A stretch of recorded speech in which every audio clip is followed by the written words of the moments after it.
doer. Yeah. Oh no!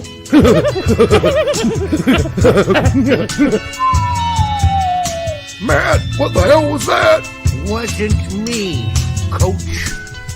Welcome to the Straight Red Card. Get off our lawn. Welcome to the Straight Red Card. Thank you for joining us. Make sure you like, subscribe, and share it with your grandma. All things that are important around here.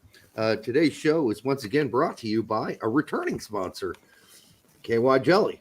And this is interesting because I never read this on the box before, but it says it's the #1 doctor recommended brand. How do they know that? They take like a poll of doctors, just like send them an email and say, hey, when you do the bouncy bounce, what do you use? If you had to use some kind of sexual lube, what would you use? The doctors are going like, what? Is there another one besides KY? KY, fuck it. Yeah, it must, because it's if you're going to gel, is that just a TV show one or not? Is that an actual thing? I'd just go with KY. I mean, if you're going to recommend it, it says #1 doctor recommended brand. You would think most of the time you'd have some experience with the product. Wait a second. Is doctor spelled with a K? Nope, it is a C. They're legit then. Okay, good. Okay, and it does say body-friendly formula. Okay, well, these are all interesting things. It's water-based. Certainly don't want to be getting a rash with that thing. Oh, and KY, as they say, it makes it easier to put in, but it also makes it easier to take out because it's slippery, right? You can stick it in, but it'll also come out easier. And sometimes that's important, especially as the 2022 things that we found in people's rectums report came out. I mean, some of the stuff in there is like, it's the normal stuff. People are sticking dolls up their butts, all kinds of weird shit. But the most ridiculous ones are the ones where they go to the doctor and they're like, I slipped and I fell on it. Okay, come on, dude. It's also like 90% of what cheaters say. She tripped and fell. Wasn't me. I was sitting there minding my own business. She tripped and fell, and bam. Bam, I say. But I don't love her, baby. I love you. What we did was not love. Yeah. When I have sex with you, it's love, baby. But with her, it's not love. It's just activity. Her voice, man. I could have swore it was you the entire time. I don't have my contacts in. I mean, come on.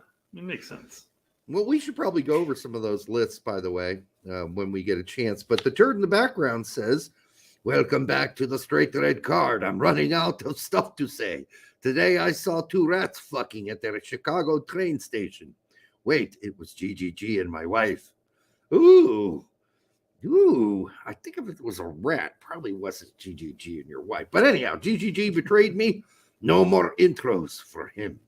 Good for you. Turd, it would be a little awkward, though. No more intros for him if he does get re-signed. You got a visitor? No, my dog's being a little bitch. Oh, okay. Hey, did you notice? Hang on. I'm getting rid of her. I'm just gonna throw her outside. Hold on. Okay, you outside the door. Physically throw her, but grab her by the collar. You go. Yes. Just like that. I'll be right back. You couldn't lift that dog. That's a large dog. So anyhow, while Brett deals with, he's not that mean to the dog. Seriously, he's not.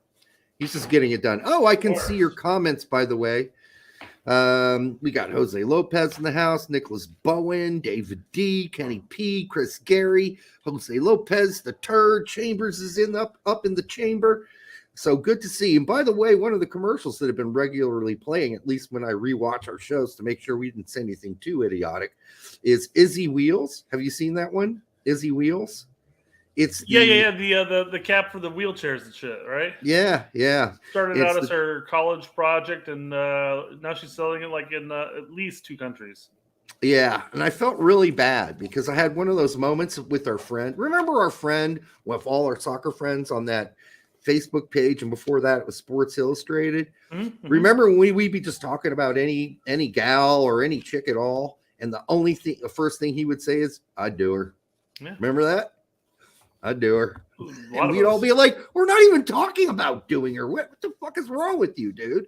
But one of the things that came into my mind for some reason, watching that Izzy Wheels commercial. He's just going tits. I mean, no, not say when, right? Here's the thing. It wasn't the girl that isn't in the handicap thing. It was the girl not in it. And I thought, man, Derek, what is wrong with you today? What is wrong with you? I thought, would you do it? I'm like, what kind of stupid question is that, Derek? Don't even contemplate that. But you know what? Sometimes the brain just malfunctions and you don't have any control over it. Anyhow, two very good looking gals selling those products at Izzy Wheel. Hey, can we bring up the list of what people stuck in their rectums this year?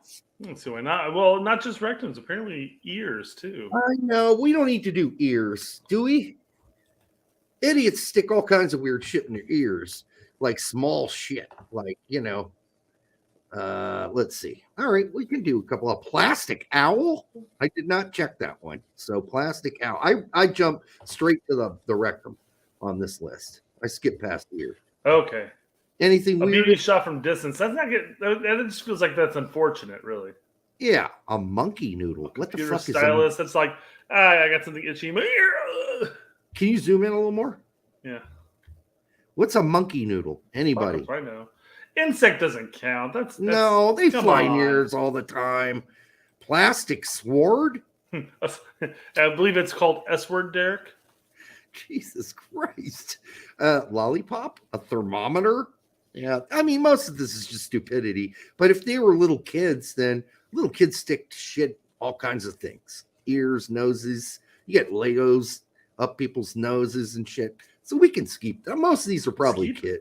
Skip it. Yeah, let's skip to the anals. Lighter fluid. Now, that one I have not seen. Lighter fluid in the You got to burn that wax out. Haven't you seen that shit before? A battleship game piece, though. That's got to be a kid, right? Yeah. It's got to be a kid. Fruit fly that was on her headphone when she put it. Yeah, okay, fruit flies. They're pains in the ass. A rock. Wait. What? A fruit fly was on her headphone, which she put in her ear and felt buzzing. Used hydrogen peroxide to kill the fly, but with persistent burning and discomfort in ear. Unsure if the fly's still alive.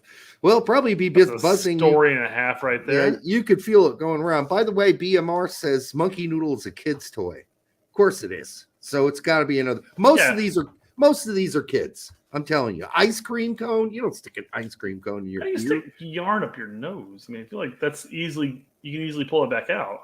Again, most of these are kids. Gum wrapper. Do you think they were trying to do the whole sinus thing where like in the nose, down the sinus, and out the mouth? And no, I don't think so. I think this is dumb kids. Yarn kid. Right. Candy heart kid. Tic Tacs kids. This isn't real. I mean, this is just, hey, let's put things on here. I mean, you listen, you could inhale a piece of rice. You could snort it, you agree. But at that point, it'd be like right in your sinus at the point. I mean, you shouldn't go that far up there, but let's say you got a big ass fucking nose. That could be a problem. Louis trying to get all the nose hairs out. With the fishing lure? Yeah, no, glue. Oh, with glue. Okay. I thought you were pointing at fishing lure. So the piece of a computer mouse, do you think that was back in the day when the balls used to be in the mice?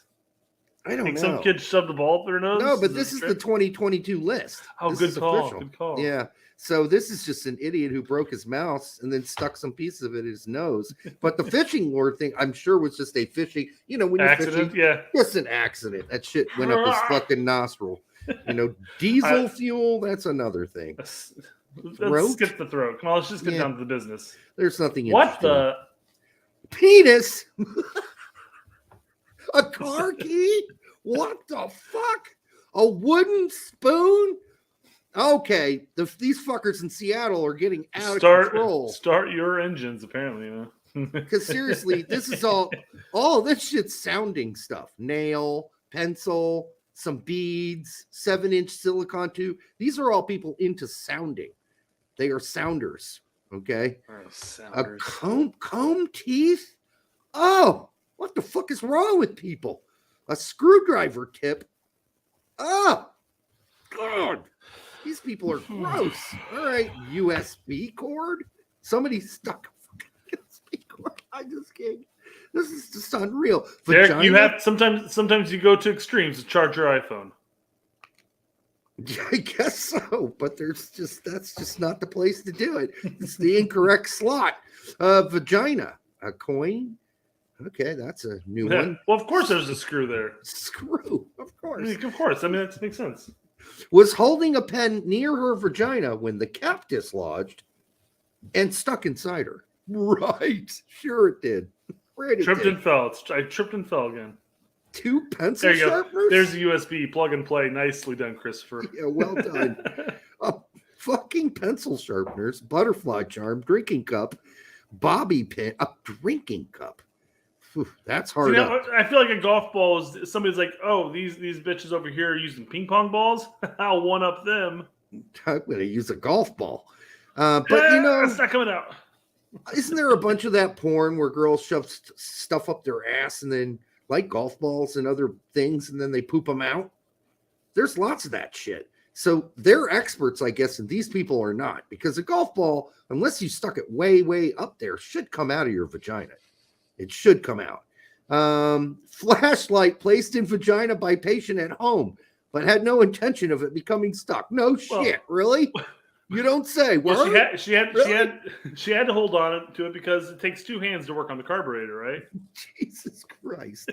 Drumstick. I hope that's not chicken. I was going to say it was a chicken drumstick. Absolutely is. Nail polish bottle, camera lens cap, unscented soap bar, perfume soap bar, soap dispenser, and a spatula. A spatula. Which end of the spatula? Well, that's Derek, what I want to know. Everybody's saying, no, Derek, that doesn't exist. No shoving things up your butt and pooping it out. Yeah, it does. Oh, ping pong balls. Yeah, I'm sure I've seen that. All right, so no way. I have seen vaginal cavity, perhaps. It's some lesbian thing that the girls do to each other. All right, spatula. Again, I want to know what end of the spatula. She was doing a trick, man. I got to flip this pancake. There it is, right there. And then it got so far up there, she couldn't take it out. Ooh. What the fuck? How long's a spatula? Most of them are about 7 to 8 to 10 inches, depending on the spatula. And you can't figure out how to good for her husband, apparently. You can't figure out how to fish that out yourself. Plastic toy fish, small bird toy. All those are normal. Silver magnet. Okay. Sent in by wife for possible 16th ounce glass bottle in rectum. I'm sorry. You either know that's up your rectum or you don't. A 16th ounce bottle. For possible. A possible 16th ounce. I love the one that are in quotes because they kind of have to like preface this story and you know it's bullshit. Oh, God. Every story they come in there with, you know it's full of shit. Hair mousse can, piece of a lamp, handmade toy made out of metal. Okay, no. Back to the piece of a lamp. It's the light bulb, isn't it? It's got to be. In the rectum, though, man? I mean, it's... But it's a piece of the lamp that can be separated from the lamp? I don't know. Well, I mean, you hear all those stories of the people that are at the hospital, and they're like, we have to remove this, but we don't want the bulb shattering or anything like that. Yeah, that gets dangerous. A cube-shaped toy, a Rubik's Cube, maybe? That's my guess there. Well, 55 people, probably not. These are probably all of our normal regulars expecting this type of content. Probably. But, we review this list every year. Crayon, that's a stupid thing to put in your fucking butt. A crayon's going to break. A ratchet wrench, a T-handle wrench. Say was in the shower and fell, and the shower stopper stuck up rectum. Right. Sure it did. I mean, it's got the chain on it and everything. I'm sure, just got to start off small, That's really fucking... Just stop bullshit. The typical beads, those are some big beads. You got to start small with those little middle ones. If I was the nurse, I'd be like, yeah, okay, fine, sir. Whatever you want to believe, sir. Let's just get that out of your butt now. Do you need both action figure head and action figure right next to each other? Can you just remove the head and just keep action figure? I think what happened is the whole thing was stuffed up there, but the head came off. That's what happened there. But the whole thing probably got stuck because of the the karate chopping motion. Let's be really honest about this, right? The real reason these are so far up their butts is because they pushed them up there. That's the real answer to this. Okay, all of this is they push these things too far up their butts because, frankly, most things should be recoverable out of your butthole, unless they're past like the 8-inch mark. Why? Then they ain't coming out. So yeah, a vegetable peeler. Why? Good question. I mean, these people who are bored, obviously. Why? A crochet needle is really, really disgusting. A fishing pole, yeah, he fell on that too, I guess. Patient states he has a big toy stuck in rectum. Patient states he fell on top of it. My ass, you fell on top of it. And then after you stuck it in, you pushed it so far out it would not come out, and you didn't use any KY jelly. So again, this is all about safety. No one cares that you stick things up your butt, but you got to be safe about it. Because, by the way, a torn bowel, that's bad news, dude. There's very little they can do for you right away. You're going to have to shit through a bag for a while. So, what? Well, I'll read this one real quick. Okay. I had a few beers, then I placed a long wax candle into his rectum. I lost balance and fell onto a couch and lost hold of the candle. Oh, sure you did. No, you pushed it so far up there, it might have broke, and now you can't retrieve it. You can't. Otherwise, because the other option, you just get on the toilet and you squeeze it out like it's a poop. But you stuffed it so far up there and in a weird angle, now it's not coming out. God, these people are so dumb. Says girlfriend put vibrator in rectum while he was asleep. Dude, you would have woke up. So let's not. Have you ever seen Me, Myself, and Irene? Have you seen that movie? If you have, remember when he wakes up as himself again and he's like, my ass really hurts. And he's like, what happened? Well, he sees the dildo first. What it was is he went to the bathroom and he's peeing all over the place. He's like, why am I peeing like it just had sex? Yeah. And then she told him, and then he went to sit down like in the car, or whatever it was, not in the car yet. And he pulls out that big dildo and he goes, really? Like, you allowed me to use this on you? And she goes, that wasn't for me. That's correct. You wanted it, buddy. Cologne bottle, perfume bottle, pill container. Says girlfriend put, while he was asleep. Vento says it's his first time watching, but live, but nothing out of the usual so far. Well, good for you, Anto. I like that about you. Like, this is normal for you. Rectum talk. Says girlfriend, okay, billiard ball. That's not surprising. Patient said people watch too much porn. People are watching too much porn. That's why this is happening. Put in a butt plug, then fell asleep. Now I can't find the butt plug. Yeah, it crawled high up your ass while you were sleeping, dumbass. No, it didn't. You stuffed it up there, you dumb fuck. Stainless steel rod, ice cream cone. I mean, I'm sure that sounded great at the time. Hey, baby, you want to eat my asshole out? I'll stick some ice cream up there. Well, you just can't stick it up there that far, buddy. Monopoly piece. Well, that's getting into the game. 2 poker chips because of a bet. That's weird. Okay, so the bet was, well, if you lose the bet, you got to stick poker chips up your ass. Like, if somebody said that to me, I obviously think they were joking. Very weird. Okay, so I guess we should bring up the reason why. See, I'm trying to find the article you sent me from earlier, but I don't know if you want to find it. Yeah, this is a whole rectal theme for today, I guess. I don't know if I'll be able to find it on the clutch, man. I don't know if I'll find it here. Yeah, no. I'm finding a number. Ooh, this is it. I wonder if they have the picture of it though. He stuck a World War I artillery round up his ass that had not been.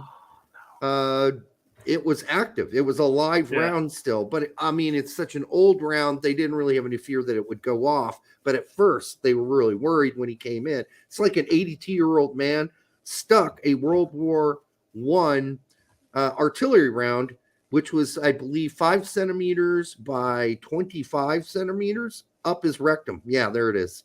And they had to pull that. They had to pull that out.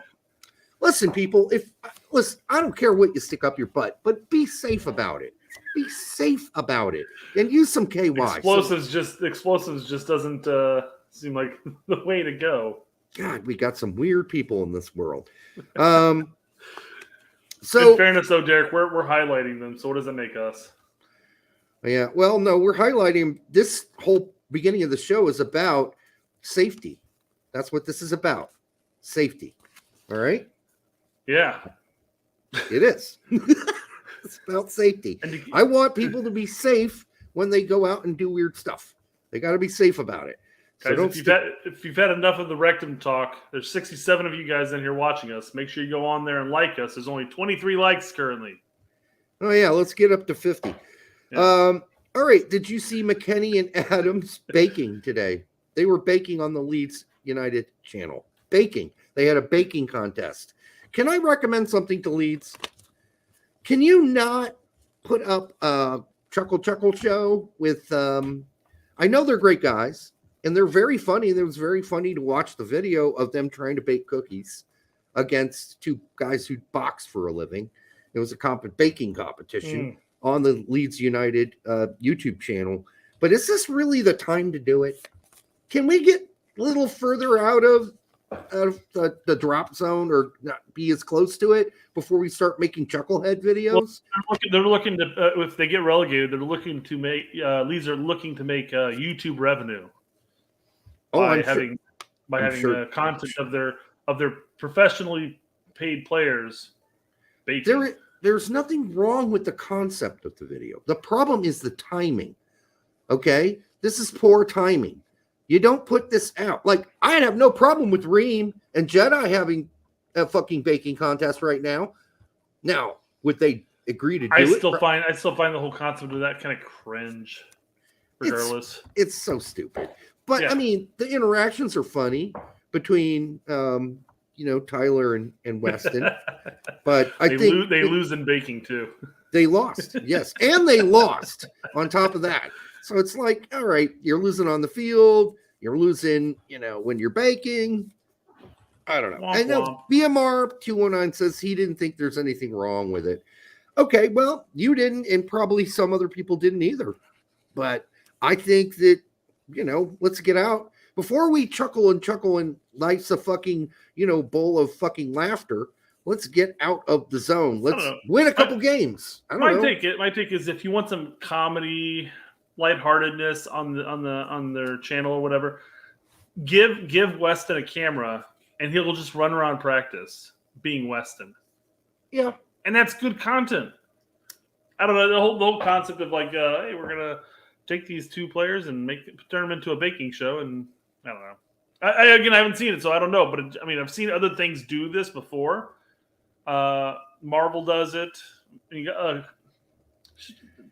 Marvel in the Premier League are near last in the Premier League? No, they're not. And that's where I think there's a time and place for chucklehead shit. It's just too serious right now. But yeah. It's just too serious right now. It really is for Leeds. And maybe this is a good way to blow off steam. I don't know. I didn't have a problem with it. I enjoyed watching it. I just thought, I wonder how some Leeds fans are going to take this.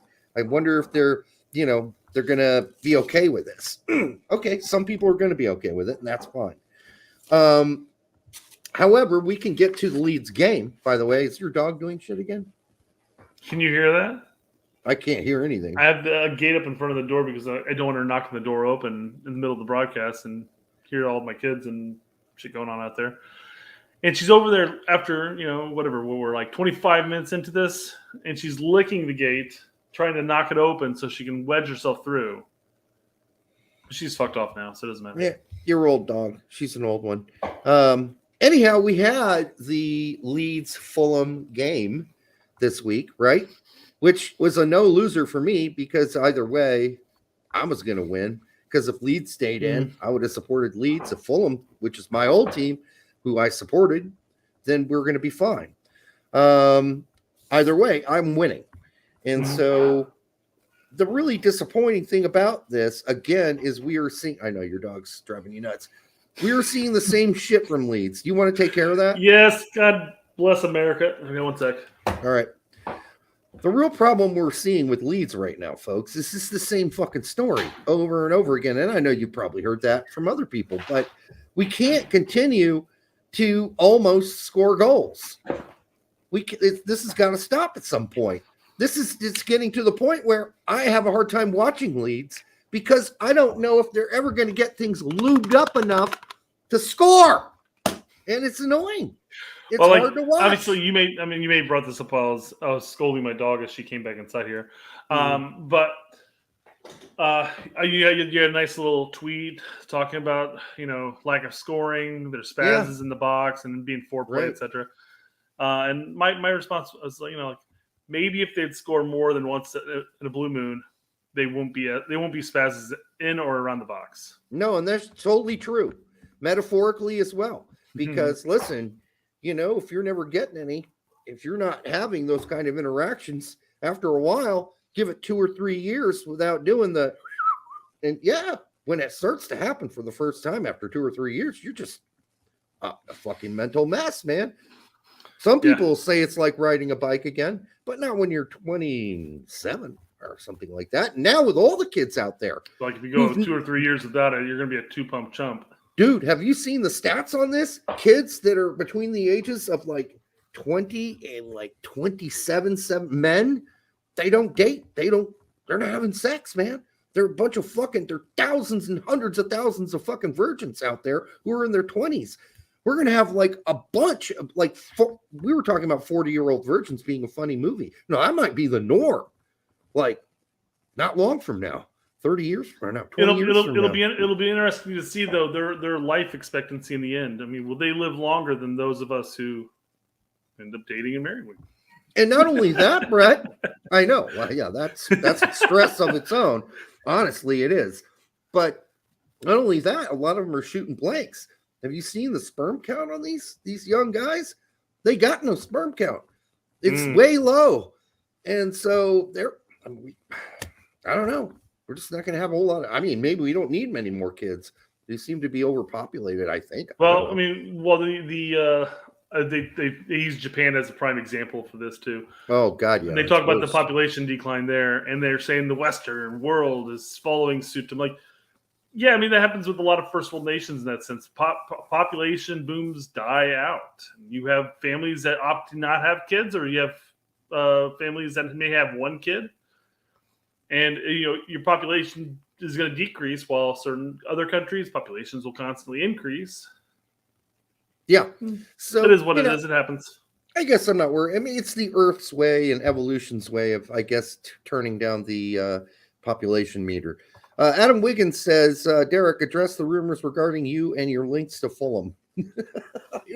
I saw the tweet. I have no fucking clue what it's all about, but apparently. I'm the new manager of Fulham, which there are a shit ton of Adam Wiggins in here on Twitter. All right, I'm just going to look at my notifications. I don't know if you need to bring it up, but I think it's kind of a funny video because the guy doesn't really look a whole like. It wasn't even a video. It was just he did a screen cap. It was a screenshot, yeah.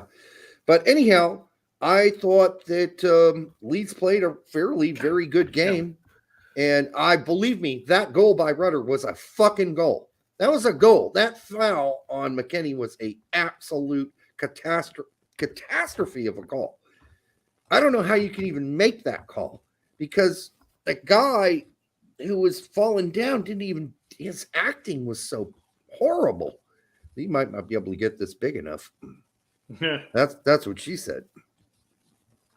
Let's see here. Open a new tab. Okay. Yeah, my chin's big, but it ain't quite that big. That's a look, Derek. My response was I had no idea Derek had that same beanie in different colors. Yeah, I only have one color, but I like the attempt. I think it's kind of funny. I read the whole appointed Richie, or is that Richey? I can't tell. Nah, it'd be Richey if it was Pete. Do we have any other messages from Twitter we need to address before moving on to the next topic? Yeah, I will say that.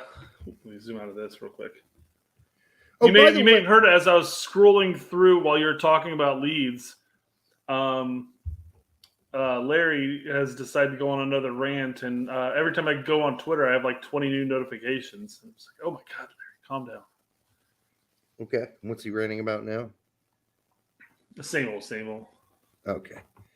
Black players getting snubbed. The usual. Oh, yeah. I do want to say that I do like what Mike D is doing Pull it up now. with Leeds. I do think it's important to notice that he has made somewhat of a change. We did get to see Mike D. We did get to see we got to see Adams, McKennie, and Roca together, and I thought it looked mostly good.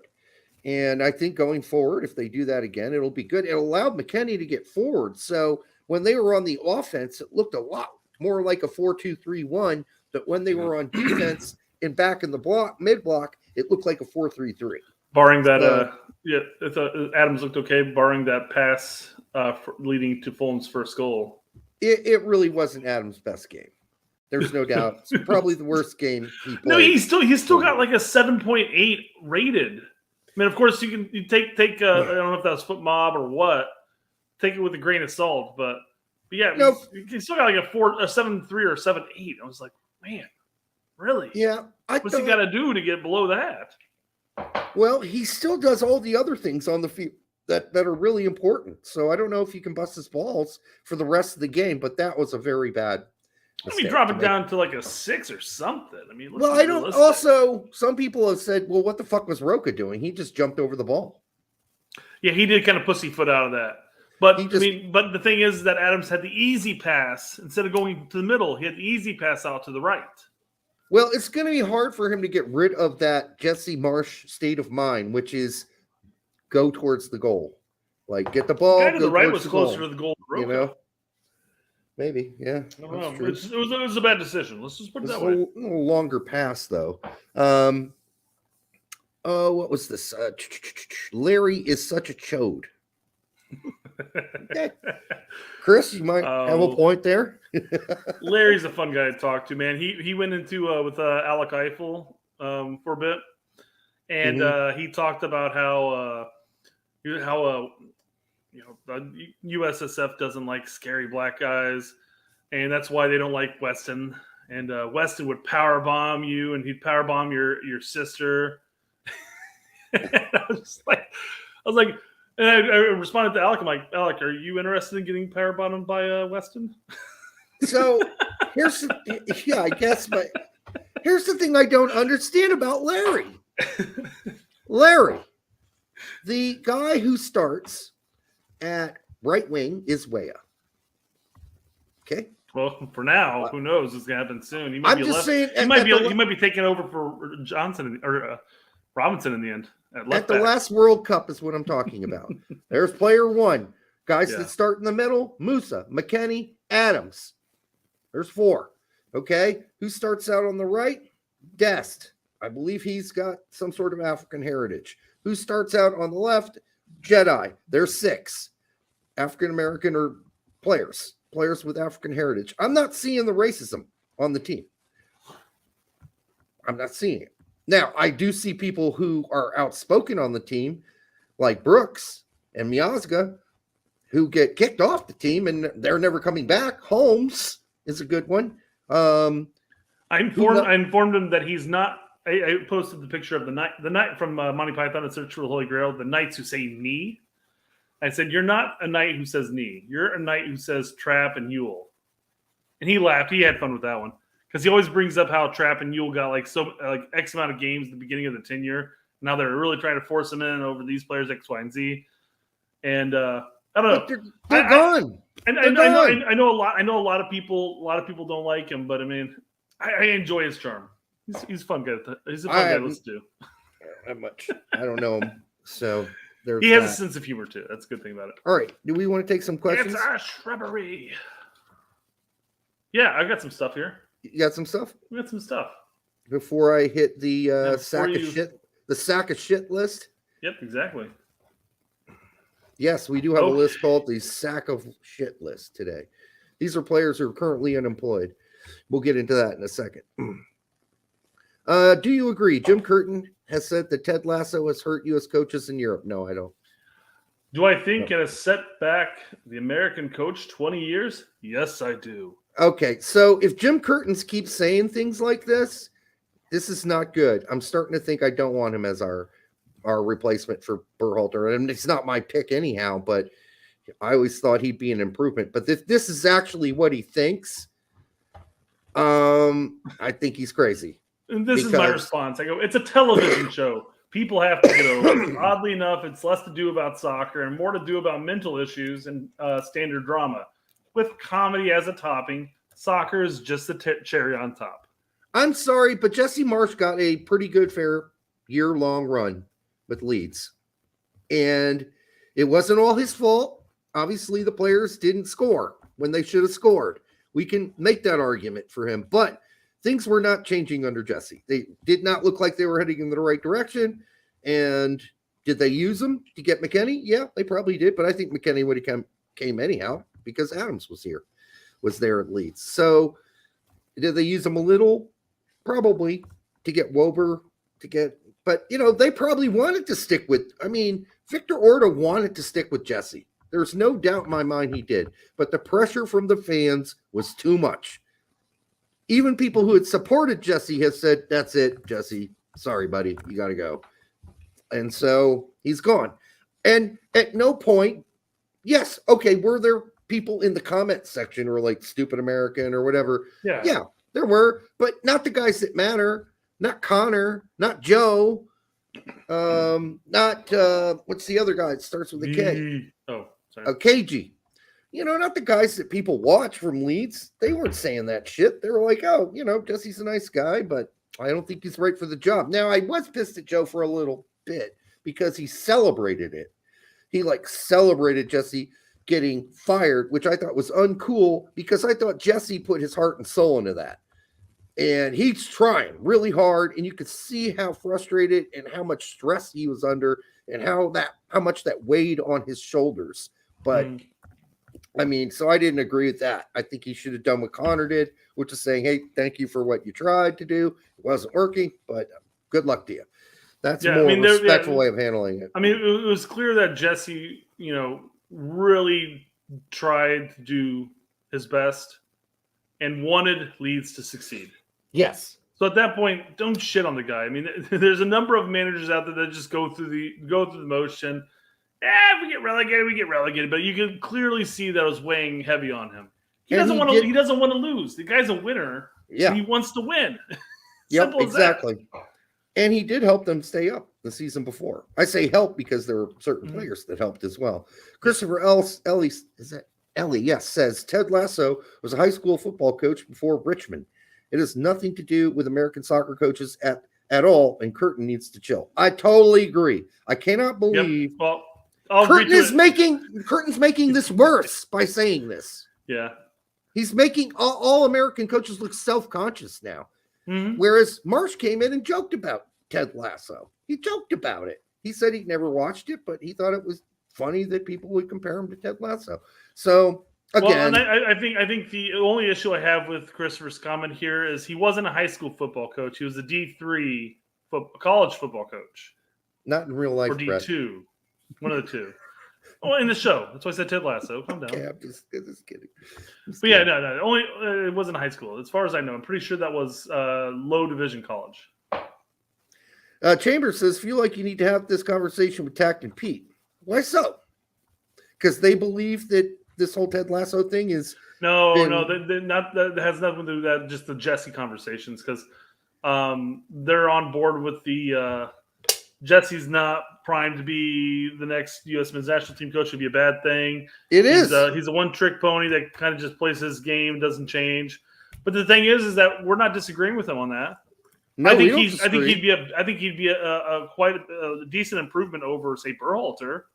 But I don't think it's necessarily enough improvement that we want to see, especially with us hosting the World Cup. No. And he's another dogmatist. He's another idealist dogmatist. Look at the words that Tyler Adams used in a recent interview about the differences between the way Mike D is coaching the team and managing them up and Marsh. He said, and I quote, no, I don't. I'm not going to quote him directly. And I paraphrase. He said, basically, now when we get the ball, our first reaction does not have to be go straight at the goal. We can settle the ball down. Sometimes we can go wide. Sometimes we can pass it sideways. We don't have to go fucking balls out the whole fucking time. And that was Jesse Marsh's problem.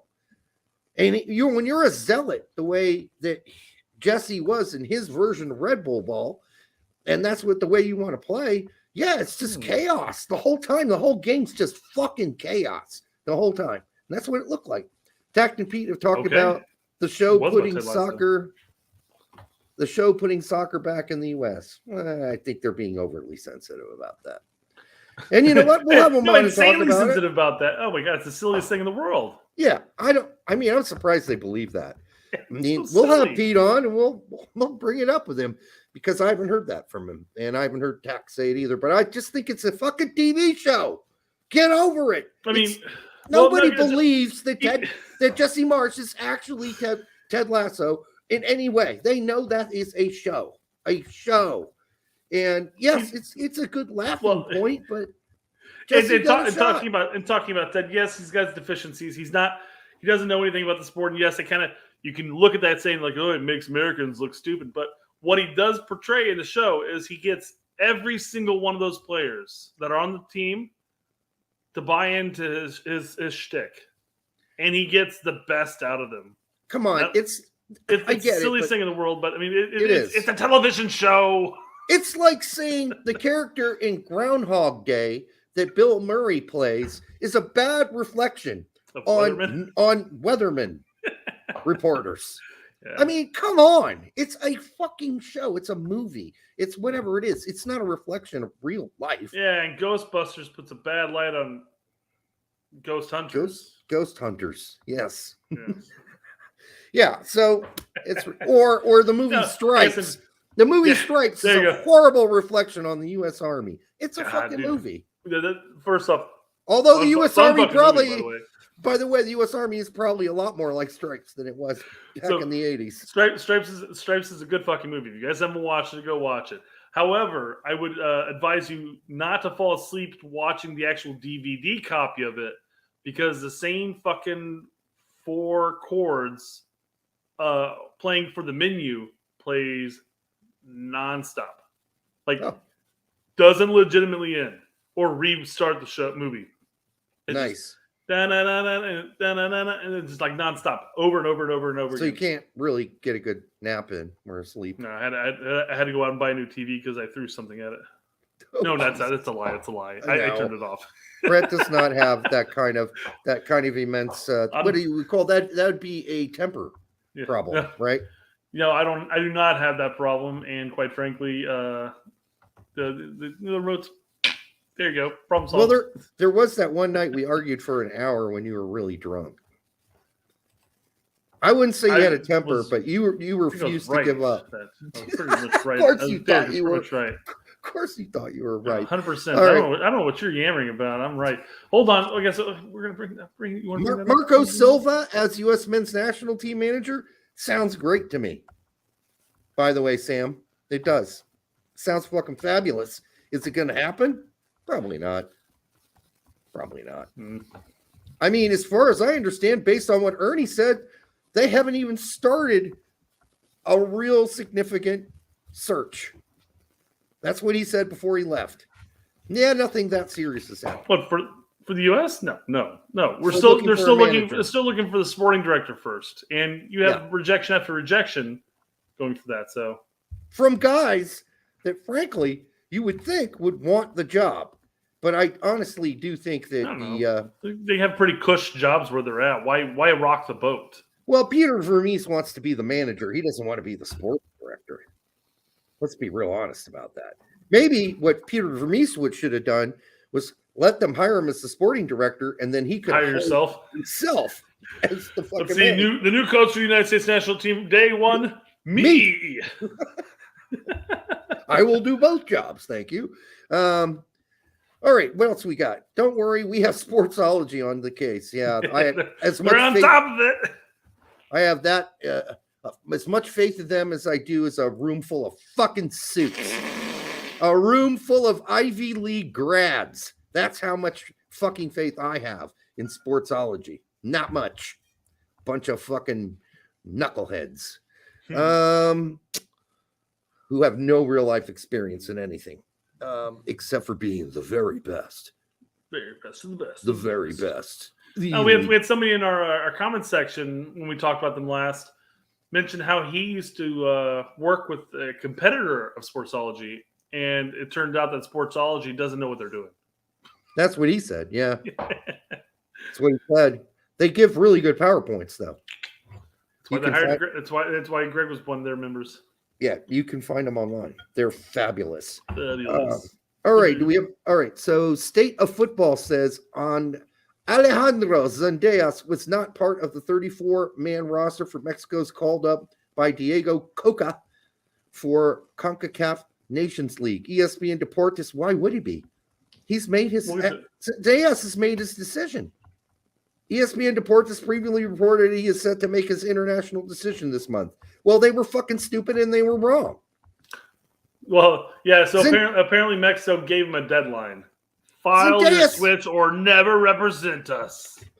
He's going to give them the big fat fucking middle finger. He wants to play for us. I'm telling you, he does. Yeah, no. And I think he sees some hope because, look, Way is playing left back now, right? Okay. Pulisic's playing. Will he play left back for the States? I mean, come on. Do you think that's going to be a thing? I don't know. No, not for us. He won't. But then again, you never know. Someone could break a couple. Why a left back for him? I guess he has the opportunity to cut into his right and then shoot. Correct. So maybe so he's not playing naturally as a winger right now. Pulisic's been injured for as long as I can remember at this point since the World Cup.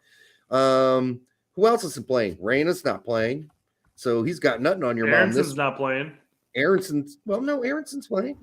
Kind of. He's not starting, but he's getting 20 minutes a game.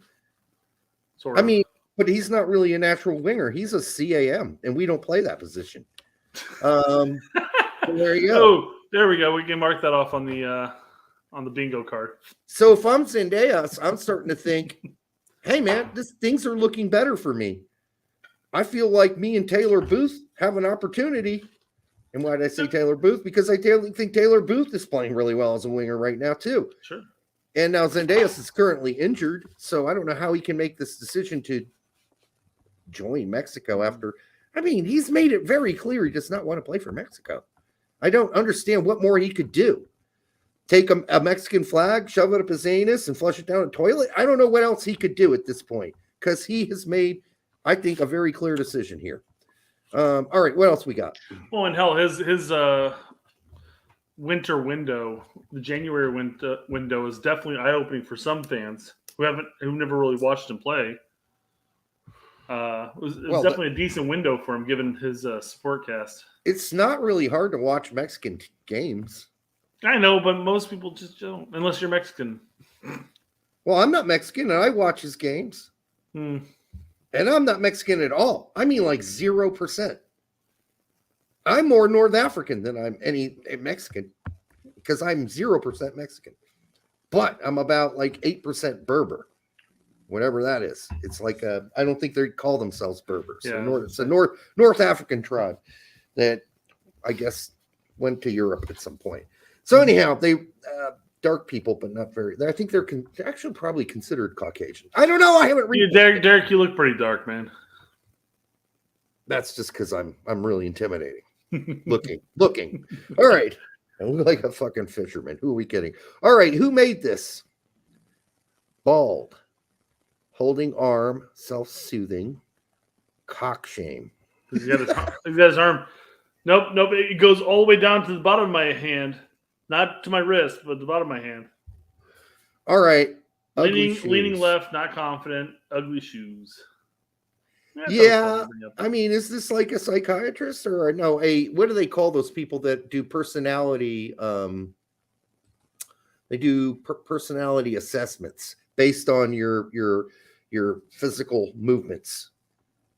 There are people that do that for a living. It's whatever. It's body.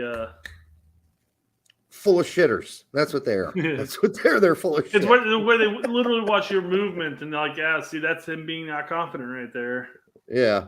John says Berbers are redheads and blondes in North Africa. I don't think they're all body language. How can I think about that? Body language. Yeah. I don't think they're all redheads and blondes. I have done a little research since I found that out, and I looked them up. but not a lot of research yet. I've got a lot to look into. Body language. Yes, thank you. A warlock. Not sure where that one is going towards. Derek is actually Colombian on the down low. Did not know that. Did not know that. He likes coffee and cocaine. Major exports. I'm a fan of coffee, and I really did enjoy cocaine about 20 years ago. Yes, probably 25 years ago. But I never got addicted to it. Some of my friends did. So I just did it at parties, and I never bought any. So there's when in doubt, yeah. When in Rome, you know. Take some of that nose candy. Thank you. No, I usually did it because the party was still going on at 4 a.m. and I was drunk as fuck.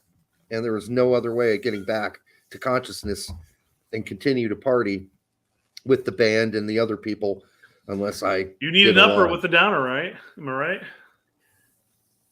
Yeah, I wouldn't do it now, but yeah, because I'd probably have a heart attack and die. I'd probably fuck you over, man. Yeah, absolutely. Yeah, I'd probably die if I did coke right now. So, yeah, go ahead. So Tax on Twitter talking about how, like, you can't necessarily make a point criticizing anything USSF related and not be deemed a troll or a hater. Okay?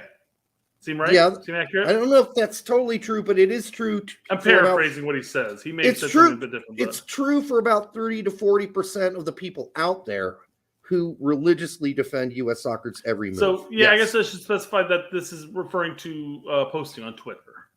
Yes. And yes, 100%. You make some critical claim that Berhalter's not the best manager ever, and all of a sudden you're a hater, a troll, and you deserve to die. So it's not. I wish it were a smaller group of people, frankly, but these are also the same groups of people and individuals who also prop themselves up as experts, and everybody else is just, screaming into the wind. Trolls, toxic, the worst of the worst. So, Tight Shirt responded to him. It's exhausting, dude. Buddy, it's exhausting. It's exhausting dealing with those folks who defend U.S. soccer constantly at every turn. Is that what he's saying? Just being, it could be making the argument across the board in that sense. So, like, you could be like defending Berhalter, and then everybody thinks you're just a shill, a sellout, and that type of thing. So, I have no idea if he's referring to the people that criticize, because Twellman does criticize. He's not a. What are we doing? Yeah, I guess that's bullshit. It's like really general type of criticism, but it's very generalized. But he mentioned it's exhausting. It's exhausting. So then I said, it's best just to assume everyone arguing with you is either a troll or a bot. If they were serious, then they just agree with me. Yes, one of your standard, very confident answers. So see, all right. What's crazy is that we have to justify multiple times every single piece of criticism in U.S. men's national team Twitter. Otherwise, it's hate, is what he said. Yeah, so that does sound like that Taylor is defending. Because Tack has been on a rampage of saying how maybe Adams isn't as good as everybody's been projecting him. And he's getting a lot of, well, you're just pushing an agenda, Tact. He's not pushing an agenda. He's just a little wrong. That's all. He's a little wrong there. In my opinion, I think he's being overly critical of Adams and the role Adams is asked to play at Leeds. Leeds is not asking him to switch fields. That's not what he's there for. Mm-hmm. And they're not dumb. They're not going to ask him to do that. But I think you're seeing him playing a limited role as he does for the United States men's national team, but that's what he's being asked to do. Now, if he was asked to be a ball-playing midfielder, I'd look at him now and go, you're right, yeah, he's not a ball-playing midfielder, but that's not what he's being asked to do. Mm-hmm. And I'd be interested to see if he were giving the freedom to do that, how well he would do. But no, he's a 10-foot, 10-yard, 15-yard sort of passing guy. I'm breaking up the attack and I'm passing it out. Yeah, let Roca start the attack. It ain't going to be me. It ain't going to be me. Let McKennie move the ball forward, or Musa if it's the national team. because it's not my forte. Given those limitations, though, it drives me nuts when you start seeing him up like all the way up into the box and shit. I'm like, no, dude, sit your ass back a little further. Don't get that far into the attack. That'd be Know like who saying, you are. You can't shoot worth shit. Get away from that box. that'd be like saying when McBride was in Fulham, you'd say, well, he's such a limited player. Well, no shit. I think Brian McBride realized he was a limited player. He's got a role, and that's to get up in the air and connect with those balls that get crossed into the box. Right. Outside of that, let the other 10 players do that shit, including the goalkeeper. Exactly. And what did Brian McBride actually say the year after he retired? And they were a big interview with him. I think it was on ESPN FC or ESPN at the time. And he said, listen, my biggest strength was knowing what my weaknesses were. That was my biggest strength. I knew what I wasn't going to do. I wasn't going to be dribbling by anybody. I wasn't going to be, juking people and shooting goals. No, my job was to get in there, find the right place to be in the box, and finish goals. And Adams is doing what he's being asked too. So to judge him and say, well, he's limited. Well, the limitations have been placed upon him. He's being told to play that way. He's not being asked to be the playmaker. Now, if he was, then I'd say, yeah, we got a problem. So there we go. We can have that discussion with Tack, but Chris Gary, are you quoting me? Because this sounds like something I would say. Tack isn't always right. It's okay. Nobody is, except me. Yeah. That sounds very Brett-like. That's definitely a meism. Yeah. Something We'll be back. We'll have discussions with Tack about this. Maybe I'll text him after the show and say, hey, man, motherfucker, you want to debate? Let's debate, bitch. Twat what happens. Yeah. Derek, do you hear that? Do you hear that? I know it's 30 minutes too late, but it's transfer news. Oh, no. It's not even transfer season. It's your favorite segment.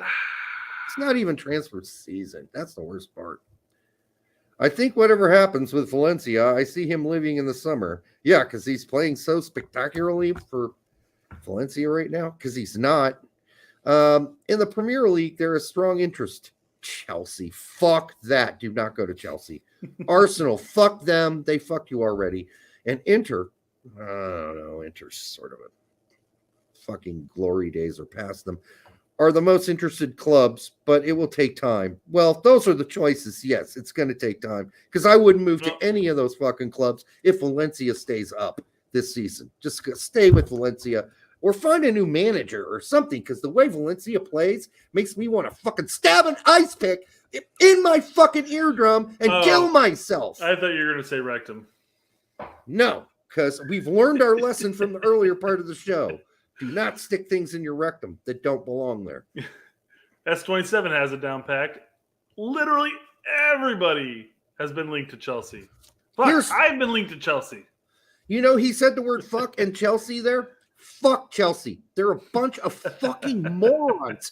I've never seen anybody build a 31-man first team in which 31 of the players could legitimately, at some point, start.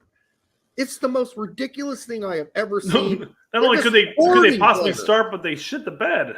Yeah, because he's starting a new lineup every game practically. It's these guys. You got to rotate those players, man. When you have that many players, you got to rotate them to make them happy. Derek. Yeah, fresh. You did not to keep them fresh. You need to make them happy, right? You're going to start a match. No, you're going to start a match. So I don't know what happens when Pulisic comes back. Is there any room for him? No, he's out this summer. Don't worry about that. He has to be out. There's no way. He's got to be gone. I'd get the fuck out of there.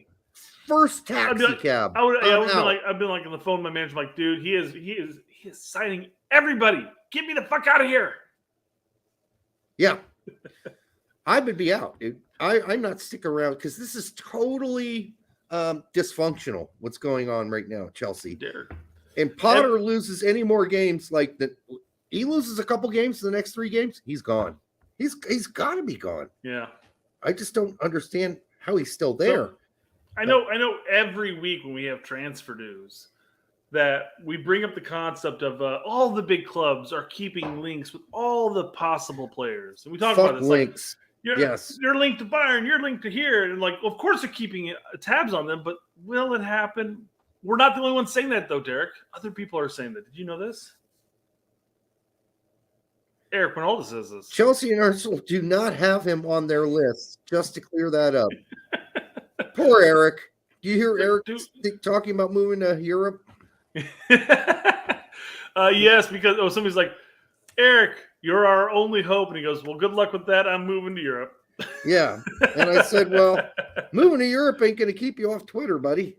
So no, I don't know. Maybe he's going to Europe and may get a coaching gig somewhere. Who knows? I don't know. Maybe he's going to move to Italy and do porn with Rocco Siffredi. That could be fun. I mean, why not? Why not?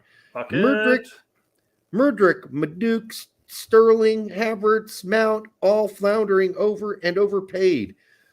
Well, Havertz has not really ever looked good, Chelsea shirt, honestly. Sterling got there and looked good for a little bit. Mudryk just got there. Mount Sterling went like how many matches did Sterling go before he finally got his first goal? Was that maybe a match? It's not working. Mount looked really good back in the day, not long ago when there was different managers, but he looks not good now. I mean, I don't know how they could look any worse. If they finish 10th, I'm going to be surprised at this point because they look like they're heading towards 13th, honestly. Havertz is a fucking shit. Fucking shit, not a shit. Same difference. All right. We're currently an hour and 2 minutes in, Derek. Do you want to get to the main topic of our show? Why don't we do just a quick list of you want to do the list first? Let's do the sack of shit list first. Shit. This is the sack of shit list. These are people who are currently have no team at all. Some of them were actual people that we thought at one point, not us. So here's one list. Here's another list altogether. This is all the people with no job right now. Chris Gloucester. Now he'll find somewhere to go. Where? USL or MLS. I don't know. Oh yeah, USL. He'll bounce back. Yeah, USL. Bounce back. He'll bounce down. Bounce back as a professional, we'll put it that way. Because he's currently without a gig. He will bounce down the stairs to the next level. That's what he's going to do. I mean, Hart, given his track record, what was he with PSV, right? Yes. Given his track record of PSV, I mean, I feel like any playing time would be a step up. Anywhere. Yeah. He's broken. Anywhere. I'm sorry. He's not going to be that good. Dom Dwyer. Man, remember when he was playing for us for a second and everybody's like all excited about it? Now he can't even hold down a fucking job. And he's worth $400K. In fairness, he's 32 years old, man. I mean, he's come on. He's on in the out great regardless. Shape. He's in great shape. 32 is not that old for the kind of center forward he is.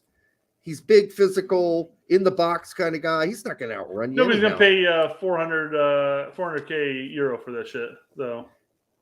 Emerson, you broke my Heineman. Has no job. 1 million, really? I can't believe he's worth 1 million. Nobody's going to pay that at this point. He's turned out to be a nothing burger. And this is no offense to him. I guess he tried, but remember when people were really high on Heineman? Not so much. Not so much anymore. Let's see. We're going to do this. We're going to focus on this page, and then we'll scroll over to the next one over there. Nick Bessler's out of a job. Beasler. All right. Yeah, scroll one more down. Breck Shea. There he is. No job. And why they have a Norwegian flag there, I have no reason. I have no understanding why. He's never going to play for Norway. He's cap-tied. So I don't know why that flag's there. He could have, though. That's what we want to know. Isn't Andrew Reynolds related to Brian? I thought he was. No. He might be. It doesn't matter. I'm thinking he's one of the Chicago goods. Remember when Cody Cropper was the hot thing? Remember that? Yes, I do. Look at him. No job, dude. Wow, man. I didn't even notice his name was there. Shit. Yeah. And then Beckham Sunderland. Yeah. So Andre Reynolds, too, is a Chicago Fire defender. Yeah. And he got released, but his brother's still playing for us. Okay. Yeah. Oh, they might be related though to Brian. I don't know. just a word to Beckham Sunderland's parents. If you're a Sunderland, I don't know why you name your son Beckham, because he never played at Sunderland. And the two things are completely unrelated, and they look weird together. Beckham Sunderland. And man, to get released at 19. Weird to say released at 19 at this point, yeah. I mean, it feels like he has all the chances in the world to play for a lower division, wherever that's at. Sounds to me like he should have been a midfielder with that name. By the way, you missed Zico Bailey. I have no idea who that is. He was with Cincinnati not long ago. Okay, fair enough, but I have no idea who that is. Yeah, I mean, you know who he is. Let's see who we could. Thomas Roberts, remember him at FC Dallas? Yeah, no club anymore, buddy. Look at that shit. And he was a highly. This has got to be a common feature. You have a bunch of homegrown players that are getting signed, and I saw this with Chicago with Indy. Quite frankly, you remember Victor? Yeah, Pineda. He played for Indy for a couple seasons. Quite frankly, I liked him at Indy, and then he just fell by the wayside. They didn't re-sign him. He had nowhere to go. Thomas Roberts should be able to get a job in USL. Sure, I mean, you have a chance at that point. If that fuck up Andrew Carlton can't get a job in USL, then certainly Thomas Roberts can. Although, look at his worth. He's worth $200K. That's almost embarrassing. Jorge Villafana is, in fact, 33 years old. No shit. I know. Remember when he was young? Holy fuck. When he was the hotness. I mean, you looked at him going, oh, look at that. There you go. Somebody already got us. 2017. Yeah. U.S. men's team legend.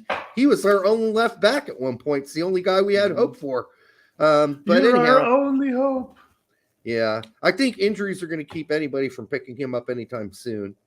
Wasn't Justin von Steg like this big time? People thought, oh yeah, he's going to be really good. I don't recognize the name, so I don't know. Okay, maybe it's possible, but I don't recognize it. George Fochive or Forchive. I've heard his name pronounced two different ways. I've heard both ways.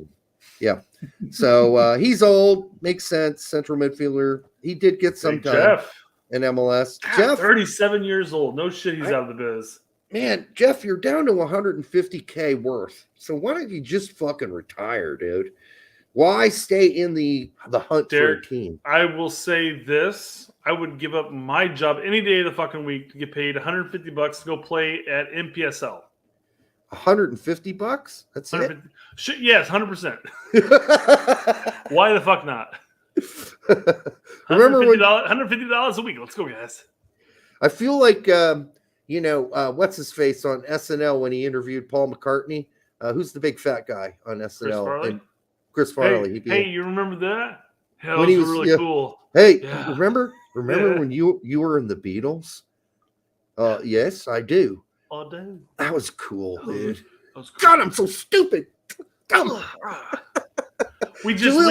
Speaking of Farley, we just sat down and watched Coneheads with my kids, and they absolutely fucking love it. That's a horrible movie, though. It's not awful, actually. I mean, you might be living back in the past, but it's not. For what it is, and it's Saturday Night Live skit that's extended over the course of an hour and a half. It's not bad, and you have a lot of cameos, which you have member berries there, and you're like, oh man, that's right, he was in that. That's Phil Hartman, rest in peace, my man. That type of shit. The real problem with that movie, more than anything else, is there wasn't enough incest. All right. Of course. Cone to cone. You know what I mean? All right. Jaleel Anibaba. Remember him? Or Jaleel. I mean, he can come back to Chicago. Maybe. Yep. And no, he's 34. He can't play for the second team. Nah, he's old now. And I think that's about it. I don't know any of these other turds. Oh, yeah. Eric McWoods. Oh, my God. That guy, oh, my God. He went to Europe, and then he played, like, all over Eastern Europe. I think he went to he played in the Irish League briefly. But anyhow, nobody ever thought any of it. But I just remember when you just think he's playing for the Irish League because it's Mick Woods. Come on, that's no. I just racist, I guess, but no. I just remember it being frustrated when I was doing my 300-person tracker when I was tracking all the Yanks abroad, and I had to go find his fucking team and it was some totally obscure Estonian team at one point. And then he moved to a totally obscure, to me, Irish team. And I'm like, motherfucker, you're wasting my time. Is this the best you can do? I'm taking you off the list so I don't have to follow you around anymore and track your results. And I eventually just said, fuck him. Yeah. Chris Gary says, Jeff Cameron, what is he now, 90? Pretty close. He's 37. He's 37. That kind of hurts. That hurts because that means I'm older than he is. He didn't play very well in MLS when he got here. He had a rough season. So that's why he doesn't have a team. He was at Cincy, wasn't he? He got replaced by Miazga. Mm-hmm. Yeah. All right, let's get to the actual real subject topic. Well, we have the 2017 20s, U20s, and U17 still. Did you want to go over those right now? You know what? Let's save that for another show at this point. I went through the effort of forwarding the emails and downloading the shit because you're like, I wasted my entire day getting these emails to you, and they didn't come to you, man. All right, fair enough. Pull up the 2015. No. We'll save it. We're already an hour and 11 minutes in. Let's move on to the actual show. All right. Well, you mean we doing the actual show? I just exited out of them. We're not coming to that conversation later. All right, we'll save that one for next time. We're going to go over next time the U17 2017 team, I believe it was, and we're going to go over it and say 2017 U20s, U17s, and the 2019 U17s, if I recall correctly.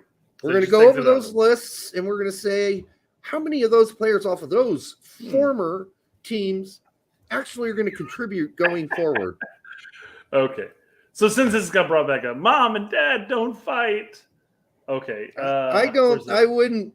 Yeah, this is more like a brother thing here. Well, yeah. Mom and Dad thing. All right. So while we're talking about this, I'll bring up one of the Twitter conversations. So 8-Bit Jeff says about you, Derek.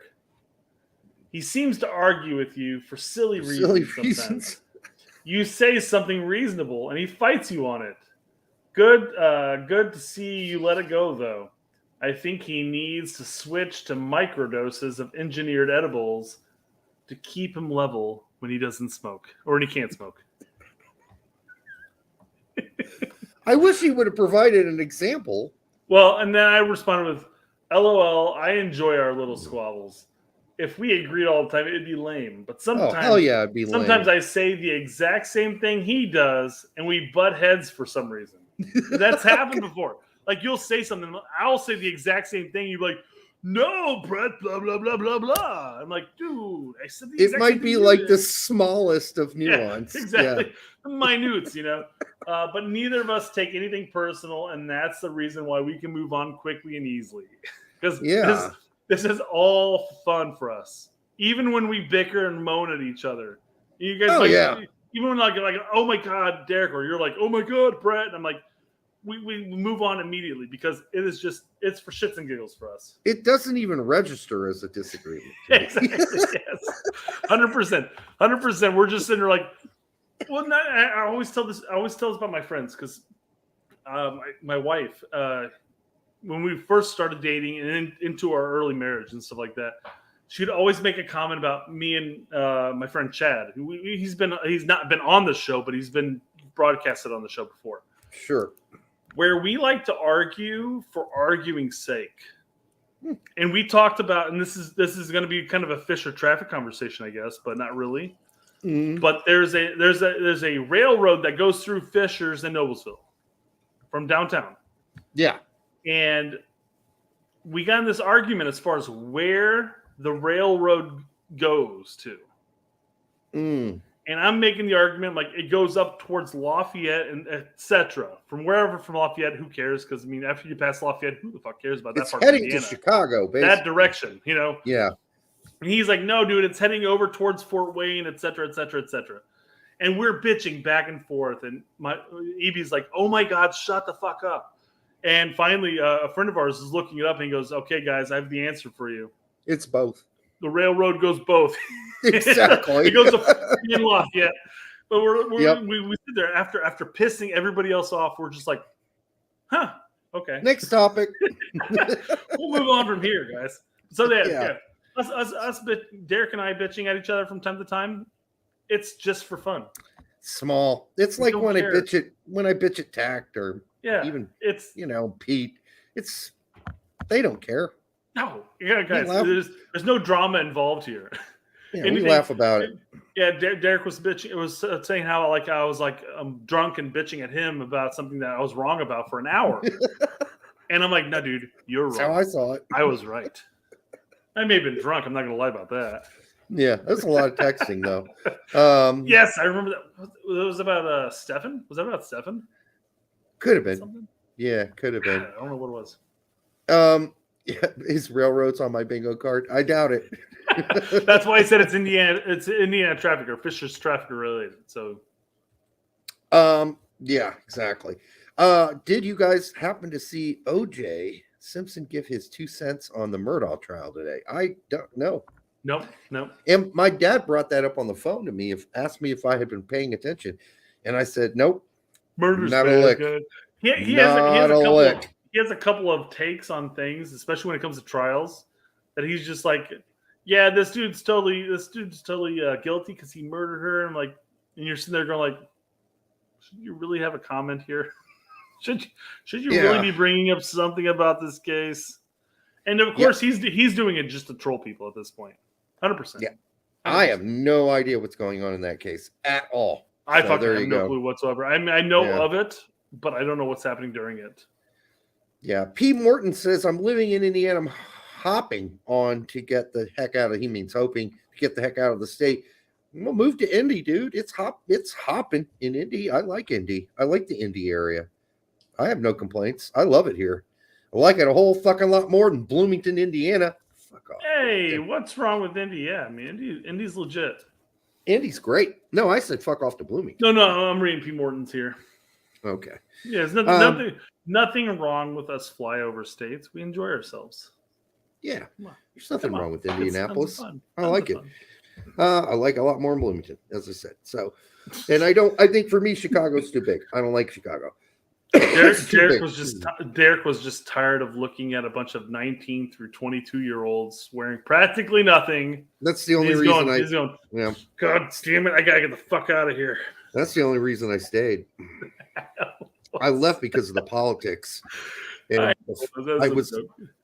was labeled as a tree hugger. All the development people in town hated me because I'm a preservationist and because of Bloomington restorations. So I got labeled. Apparently, Derek hates square apartment complexes being built. Yeah, I did. Let's tear down these architecture wonders and put up these boxes. Derek hates it, shitty fucking apartment complexes everywhere. Let's just put them up everywhere. So I fought it. That's why developers hated me in that town. And so did a lot of other people.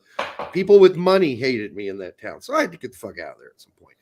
Which was increasingly smaller and smaller because all the other companies in Bloomington left besides IU. Yeah. Well, so there are fewer and fewer people with money, Derek. IU wasn't a fan of me either because remember, I made them spend $8 million to move a couple buildings into empty lots in university plots that they owned. And by public pressure. If I recall correctly, your exact words were "fuck off." Exactly. So, I wasn't loved by many by the major established institutions like the major developers, and IU were not fans of me. So anyhow, another story. Let's talk about the topic, and you've got something here with Charlie, Jimmy, and Hollywood. I think we talked about this Monday. This is the exact same quote, but it's just going to lead into what we're going to talk about here. Okay. Okay. He started that game against Werder Bremen. He scored in 3 straight games, and we got nothing on him. Anyway, I don't know what's happening there. I assume more stuff is potentially going to come out in some capacity. I believe more stuff will come out soon. Yes, that's the rumor. And you wonder if that's an anvil that could be holding him back, or that there's just so much. No, I don't know. It's really interesting to see what all this information is that you're potentially holding back, alluding to. S27 says that Hollywood Heath tracked the fuck back today. Did I say that right, S27? Let me say it like you really meant it. Hollywood Heath tracked the fuck back today. I didn't see what Heath said today. I didn't bother for whatever reason, I even bothered going to his channel to find out what he said. Brian DeMarco says, right. That's why people hated you. Not everybody hated me. I had a lot of support. Like, Bloomington Restorations was a well-supported organization. The people were on our side, but the people, the working class people, the people who actually worked for a living. So and there's the big developers and the big fucking university, they can suck my cock. But the regular people were for us. There's a growing trend going on Twitter, if you really pay attention, of a bunch of people posting like 1800s or even earlier, like churches and buildings in Europe, especially. Yeah. Of how you have these amazing architectural structures. Yes. Like, why don't we build buildings like this anymore? And then you look to the United States, and what's happening whenever something gets bulldozed over? What do they build, Derek? A fucking Dr. Seuss looking fucking piece of shit. Giant box with a little bit of face covering. Well, what they'll do if it's multiple lots, there'll be one big building, but they'll have different heights and shit, and it'll look like a fucking Dr. Seuss thing happened there. It's fucking weird, man. I don't know what we're doing in architecture right now. Yeah, but it's absolutely ridiculous. It's like everybody's like hey, what's preventing you from dressing or dressing like this type of thing?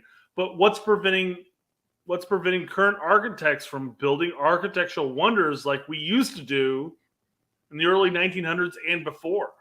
Well, massive marvels. You look at these old churches and you're like, wow, that looks awesome. And you look at like current apartment complexes, like that looks like a giant box with windows. Yeah, I mean, they use a lot more cheaper materials, number one. And they're just there to make a buck and not to wow anybody. But one of the things I found hilarious is I served on the Bloomington Historic Preservation Commission for 10 years, about 10 years, is that when I would have an architect come in and he was going to build a new apartment complex, I would ask him the following question. So for what architectural, design influence is your new building coming from? What inspired you to design the building like it is? Can you tell me a little bit about the inspiration behind this and how you think it is artistic structure to be wowed by or to be liked or enjoyed by the person looking at it? These fuckers had nothing, dude. They had nothing. You know what they would say? Yeah, it's inspired by modern architecture. Really? That's all you got? It's inspired by modern architecture. Cheaper to make it a box? Yes. Duh. You fucking lazy cunt. That's all you got? Great. Well, Brian DeMarco hits it nail on the head. Nobody wants to pay for it. That's the big thing. Nobody wants to pay for what? The architecture. Because if you build this apartment complex that's an architecture wonder, you're going to have the people who are going to be paying for are going to have to pay for it. No, it's not so much that. It's that they want to make their money back fast. So if you build a really cheap apartment complex, you're going to make your money back faster because you're going to charge the same as somebody who made a really nice looking building. So, for instance, Cook Properties, Cook, the big company in Bloomington, Are they still in Bloomington though? Yes, they built a very beautiful apartment complex in Bloomington. And it's made out of brick and it looks really nice and it's styled after Chicago style, like 1950s apartment complex buildings, the nice ones. And it's built to last 100 years, 200 years. Not the ones they're building now. Those are built for like 50 years and then they're going to come down and build something else. But the point is they want to build it and make their money back as fast as possible. So they keep expenses as low as possible. Whereas when, Jim Murphy, who is the president of Cook Properties, I was interviewing him and I said, so why did you guys spend so much on all these amazing materials? And he said, I was wondering that too, because when I was building it, I went to Bill Cook and I said, this is getting really expensive. And Bill Cook looked him in the eye. He said, I don't fucking care how expensive it is. Make this building look great. That's all I care about. Now, that is what we used to have in this country, and that is what we do not have in this country anymore. So, anyhow, enough of my rants about architecture. Al Weinstein, 199. Thank you, Al. Really appreciate your ongoing support. Griffin's response to Wynalda. It's spot on is what he's basically saying, bullseye. Al, if you could tag me in that, because I'm not seeing shit on this specific quote by any means. So if you could tag me in it, I'll pull it up and we'll take a look at it. I love I'm Farrell. not sure. Farrell Among Us. This segment of Architectural Digest is brought to you by your friends at KY Jelly. All right, so back to the quote that I had pulled up here. Yeah. Wynalda said none of them know anything, which is why they say nothing. Yeah, but Pierce sort of insinuates like he knows something. He does, but Wynalda's calling him out and basically saying he doesn't know shit. Mm. And I will say, so, and I don't have this one pulled up, which is what I'm going to bring up now, but there was... Jimmy and Davies... Maybe Chris Gary may have pulled this one up, actually. He said, like, hey, you're the only person I go to as far as any of the Reyna talk. And he goes, I know too much and I've said too little, or something along those lines. Who said that? Wynalda. Okay, yeah, I'm sure he's been told to shut up. Yeah. By his friend. So, Claudio. Now, I have to give Jimmy and Charlie some cover here. Trash Can had nothing to say about this. Okay? Yeah. I love the nickname, though, man. Yeah. Charlie had nothing to say. So they weren't even claiming like they knew anything. But it was Heath was the claiming, like insinuating knows some shit. Like maybe Reyna already knew about the kicking incident of his now wife from back in the day, and he pulled that out of his hat in the locker room in his one-on-one conversation with Greg, and he said, hey man, there's two things that are going to happen here. You're either going to play me or I'm going to slap you like a bitch and tell everybody about what you did to your wife when you guys were in your 20s. Nothing like that's coming out, though. Now, here's the thing. The investigation, Brett, that they announced had to happen. The world had to know that an investigation was going down, and it's going to happen. It's been done, the investigation, by all these outside interests that they brought in to do the investigation. And now it's done. It's been done for 2 weeks, and they're just hoping we all forget about it because they don't want to talk about it. They don't want to bring it up. We'll jump back to the comment, Al, in just a second. But yes, that's basically what Eric's saying here, because you brought this up. Yeah. Eric says the investigation has been over for 2 weeks. They don't know how to report it or make a decision about how to handle this. Surprise, surprise. It's March, by the way. What a bunch of fucking chuckleheads that run this organization.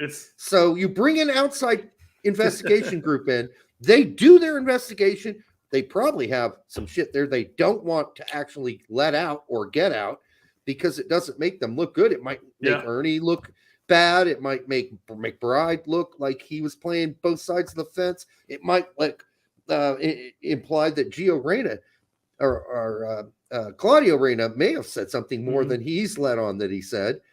And now we're not going to find out any of this, even though we were told to all hold our fucking britches and wait for the investigation to be done. And now here we are, Brett. And we're going to get nothing out of this. Nope. David D says they're trying to wait it out. And that's the thing. I honestly feel at this point, they're hoping that all of us just forget about it. Yes. And they're going to be people. Nothing to see here. Stop talking about it, people. They're going to be bring people. It up anymore. They're going to be people in mainstream press and people on Twitter who are going to tell you that it's none of your business, number one. And hey, can't we just get over this and move on now? A lot of people on Twitter are going to say that. They're going to say, can we just get over this and move on? The thing. Yeah, 100% is that they're going to be sanctimonious motherfuckers out there who pontificate on how great and how wholesome they are because they're willing to move on from it. And you want to know what you're the money you don't, that U.S. soccer is spending on this investigation. Well, I want to know because I'm a fan of U.S. soccer and I support U.S. soccer. So I want to know what happened. I believe I get to know after that. I get to know what this investigation that they spent all this money on, what the result is. Yes. I don't deserve. It says maybe it was in fact blackmail.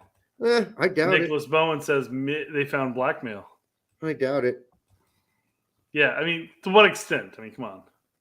I don't know. So Stephen Griffin, actually, if I recall correctly, Alan, correct me if I'm wrong, but he's the one that's busting the doors open in WPSL or whatever the women's league is, as far as all the shit that's going on during that front, like the green cards and all sorts of the shit that's going on there. Yeah, I don't know. It's a giant mess, and Al's been trying to get us to get Stephen on the show, and we probably should reach out to him at some point. NWSL. Thank you. Appreciate that, David.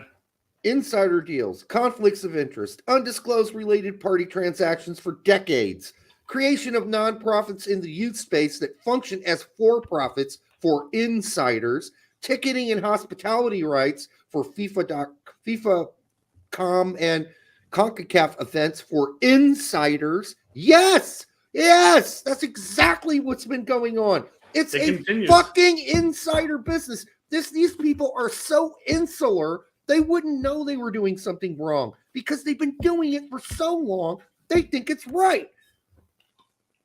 Yeah, that's where we are, folks. And they're going to hope we all forget about this big investigation. Pay attention over here. Yeah. Ignore this over here. Pay attention over here. Remember when they told us they couldn't answer any of those questions because an investigation was ongoing? Well, guess what? Investigation's been over for 2 weeks. You think we're going to hear a goddamn peep about what the investigation revealed? You know what? If it revealed nothing, say that, you fuckwads. Come out and at least have a pair. You're exactly right, Derek. Yes, so that's what we're going to get. Chris Garris says we need to get Bill Archer back on the show. Bill isn't really probably following this as closely as he used to, but if he did, he probably would be throwing. Let's reach out to him and find out. Yeah, see if we can get him and Steve on. And we'll just it'd be like they can sit there and talk about the shit. But yeah, let's continue down Steven, because I mean you've hit the nail on the head based off of what Steven's saying. So let's continue down his. I haven't read this, so yeah, exactly, yeah. Insiders paid as consultants and advisors. And by the way, we haven't even gotten into this yet. But there was another Berhalter, not Jay and not Greg, who got checks from U.S. Soccer. Guess who that was? Greg and Jay's dad, who's a consultant, by the way. I don't think it was a $50K check or somewhere around there. Was he also an advisor? Because that's pretty much what he's just saying right here. Yeah, exactly. So was he one of the advisors? No one can clearly tell because guess what? It is not something they're going to put out there. But I guess in the way that the invoicing was done, somebody picked up on that. And that's why I kept saying, well, maybe it was Jay. Is that Jay? And then people investigate and say, no, it wasn't Jay. It was somebody else. It was not Jay. Anyhow, can't get into all the details here. Insiders paid as consultants, advisors on World Cup bids, Copa 2016 vendors with ties to Fed execs, board members, a graphics company that became a leader in the digital signage space, a private investigator covering up abuse claims. They know a lot. They have been informed. And then he goes on and says the Sally Q. Yates and NWSL investigations and reports only scratched the surface. Widespread abuse at the pro and youth level. Separately, foreign coaches have been exploited for decades, cheated out of compensation, tax refunds, stolen by their employers. The Fed turned a blind eye. Yeah, I mean, listen, people. Should we aim to get Steven on the show? Yes, let's do it. All right, Al, hook us up, buddy. Okay, so we're going to try to get. He's been trying to get us to get him on there, and the time just hasn't really worked out so much. But this is perfect timing. It is. I'd like to get him on and listen, we've been talking about how fucked up and insular U.S. Soccer is I've been doing it since I was 27 years old. So that's almost 24 years. You and I have bin doing it on this show since 2010. More or less since 2010 with a big 5-year break in between. 4-year break. Always keeping an eye on shit though. 6-year break. I mean, but we are still keeping an eye on it. But, you know, it's getting to the point where this is just a fucking horse and pony show. And I don't know how long we're going to all sit here and take it. I think we need to demand the investigation results from U.S. Soccer. They're a nonprofit. They need to be transparent about it. And they should be. For instance, if somebody in a nonprofit I worked for many years ago was investigated for was accused of sexual harassment, that's public record if it goes to court. It's public record if it was investigated. And you can't really hide that shit. Now, as far as I understand, U.S. Soccer are a nonprofit. So the board, if they're going to discuss these matters, the board has to be somewhat transparent. In fact, the board meetings should all have transcripts of what they talked about in those board meetings, and they should be publicly available on their website or through some portal to the public. That's how that's supposed to work. And their finances are supposed to be public as well. That's what happens when you're a nonprofit. But are we getting any of that? Do we know who this third Berhalter is? They got a check cut to them? Shit. No, we don't know who they are. Who that third Berhalter is. I suspect it's Daddy, who runs a consulting company. Papa Berhalter? Papa Berhalter. Yes. So look him up. You can look him up. Just Google. What is his first name? I forgot his first name. Papa. I just said it. No. Papa. God. Jesus. Anyhow, I'm sure I wish we could have broke some news tonight for you guys about the investigation. In some ways, we don't have news. And that's more telling than anything. In some ways, we did. I mean, in some ways, but it isn't what we want to hear. Like when you're told that you need to sit down and shut up, and that your questions can't be answered right now because there's an ongoing investigation, and then the investigation for 3 fucking months. Yes, and December 12th was the start of the investigation. December 12th. We're 10 days away from exactly 3 months. And it's been over for 2 weeks. The investigation's been over for 2 weeks. Eric is breaking news and saying they got what they have, but they're not sure what to do with it. So what does that mean? They shouldn't have to sit down and fluff it up. They're going to sit down. They're going to look at the investigation report done by this outside external agency or group of people, and then they're going to say, how do we fluff this up so it doesn't stink too bad? You know what? Yeah. What you need to do is let it stink. It needs to be exposed. Who did what? Expose it. Let's move see on the stench. afterwards. Yeah, But exactly. then we can move on. We move on and fix the issue. Whatever the issue is, fix it. And maybe they are fixing it behind the scenes. I don't know, because they don't fucking tell us anything. But just fix the issue. But let us know, because we're the fandom. We're the ones that are paying for all this shit. And if you expect any trust from us going further, which obviously we have none left, but other people might still. But we're if you fucking want to jaded as shit right now, yeah. Yeah, I mean, if you want other people to trust you, then maybe you need to be more transparent about this investigation you told us we were going to have to wait upon to see more about what really happened. But then you're not going to tell us what really happened. You know, you're just going to tuck it away and go, well, you know, if we don't talk about it anymore, no one's going to notice. So we need a soccer leaks, a wiki soccer leaks or something like that. U.S. Soccer WikiLeaks. Yeah. We do need it at this point. Who's gonna be willing to go to a country that's not willing to extradite you after exposing all this? I wonder what Pete's contact at U.S. Soccer is saying these days. But you're right. I'm sure the turd's probably not talking to him right now. Ryan C's totally right.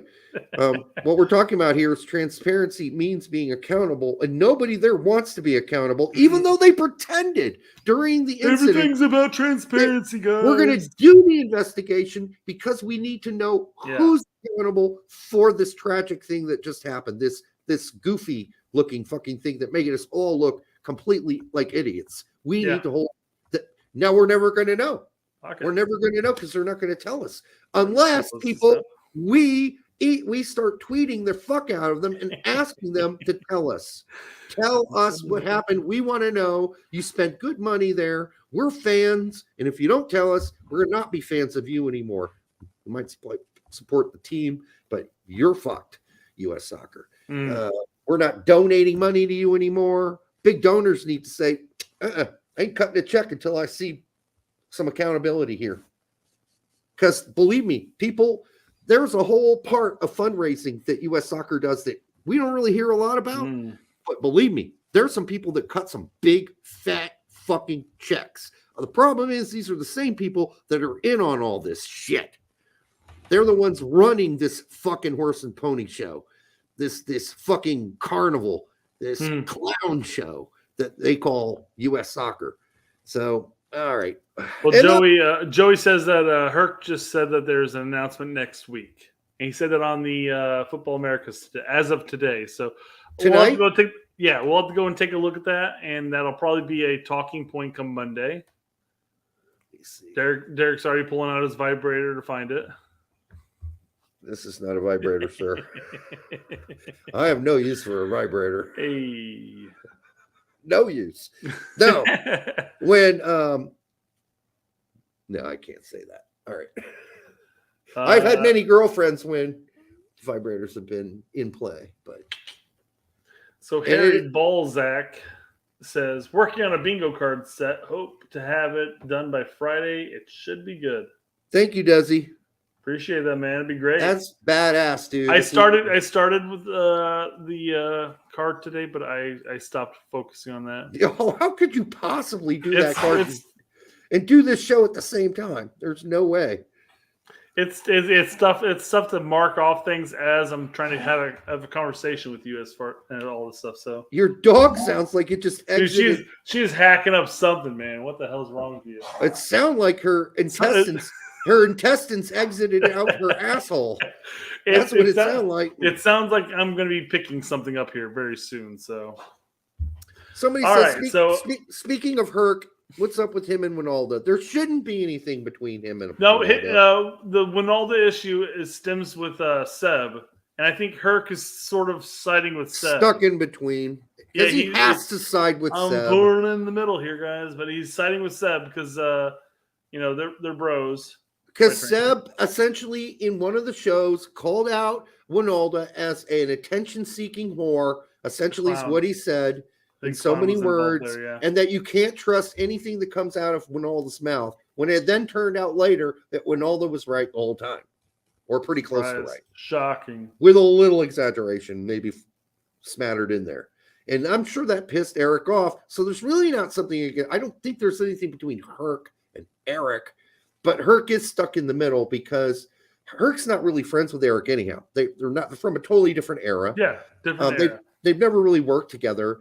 And Seb is like one of his best buddies. So, 100%. You got your brother's back, quite frankly. Yeah, that's Seb's how it is. Man. Yeah. And the tournament between the middle there, I don't think there's any bad blood, quite frankly, before Seb kind of went on the offense against Wynalda. So no, because Herc and Wynalda are both kind of like the guys that scratch U.S. Soccer where they don't want to be scratched, right? They're kind of a thorn in their side. They don't like either of those guys. They wish both of them would shut the fuck up. So Wynalda says it's done. I wouldn't be surprised if it is. And U.S. Soccer is waiting until after March camp to release everything. I don't know. Really? I don't care if it's released or not. As long as Greg doesn't return, I'm happy. Well, I don't think Greg's coming back, Chris, but I do think it's important that we have some sort of fucking transparency after the fucking shit we were shoveled in January about, well, we can't tell you anything because we got to do an investigation. Then once we do the investigation, then we'll know and we can we can tell you a little bit more. But what is there really to investigate, quite frankly, that hasn't been public at this point? We've got phones that were seized. We've got text messages that have been documented that we haven't seen yet. Apparently, the Reynas have reached out to both McBride's and the Ernie's and said, "Hey, we need to talk," and that's about it. That's about it. Then we got phone records, all right, Seems that we don't know about, right? We don't know how many phone calls were actually taped at one point. We're not exactly sure because, we've got Reyna's mom saying, what I did wasn't that bad. I didn't really threaten anybody, but did she? We don't know. Well, even if she does, what are you going to do? You say, right. Claudio's never going to have a role in the U.S. men's national team ever again. Okay. Right. We move on from that point. Who cares? Every 4 years, there's a new swath of U.S. men's national team players that are retiring. And guess what? They can fill those roles. We move on from that. Just end it. Well, what you do is you put out the report. You say this is what happened and we're not happy about it. And here's what we're going to do to fix it in the future. Let's all now move on. Yeah. That's about it. What they could be worried about, that is, it could be embarrassing to either Ernie or McBride or USS Soccer or Gio or Claudio, who are all in that sort of incestuous group of, self-fuckers there and that have been involved with U.S. Soccer for a long time. And maybe they all just want to come out of this and forget about it.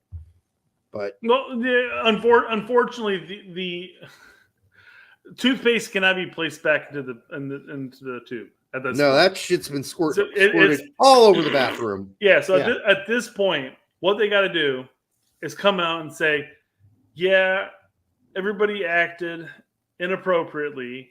We're moving on. They don't even need to express like the details.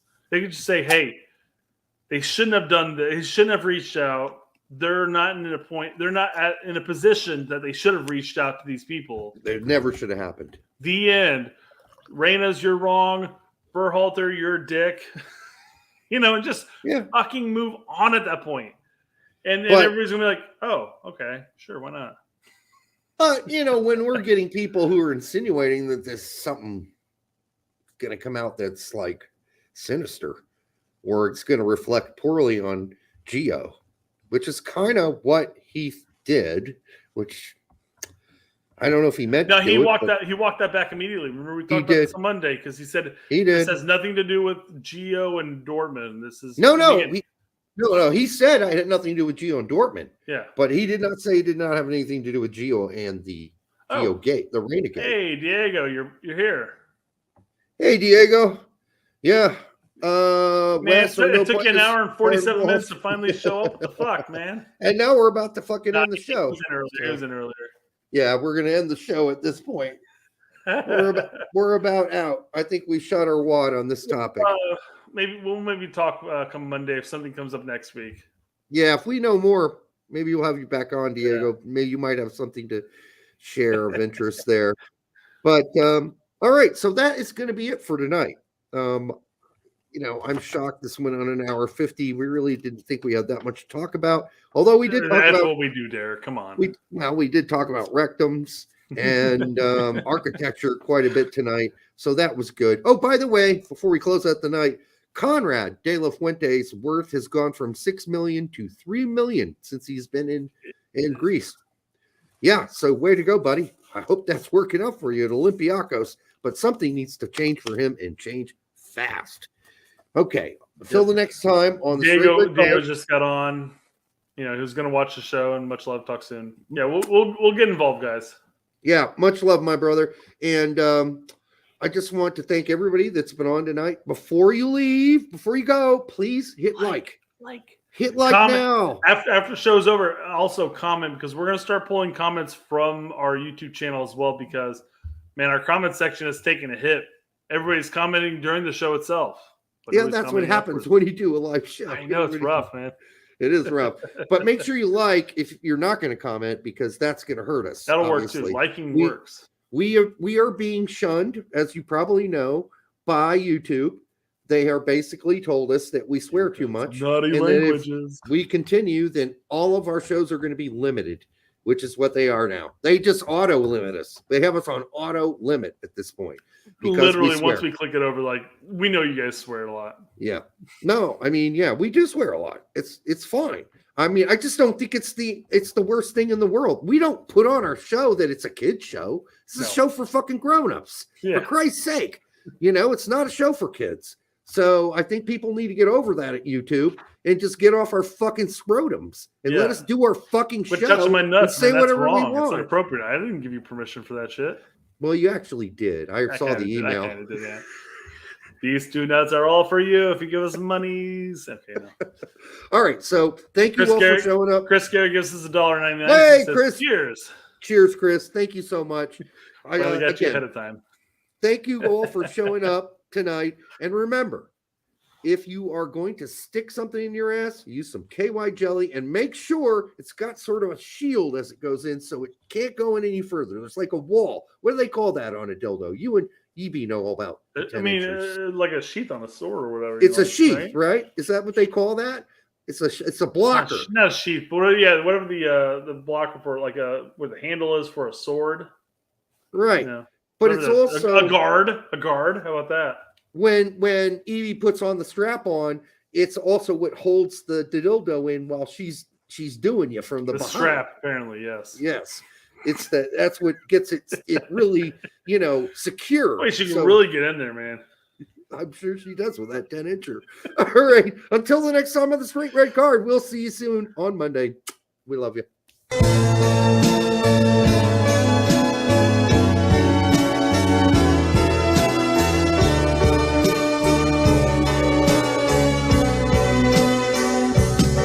But she's a trap. She's an unsung novel. Turn a lap and get your whole world dazzled on the line.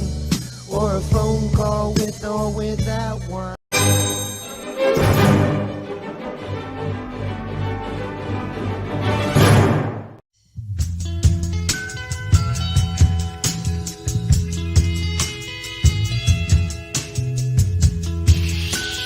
You're gonna do her.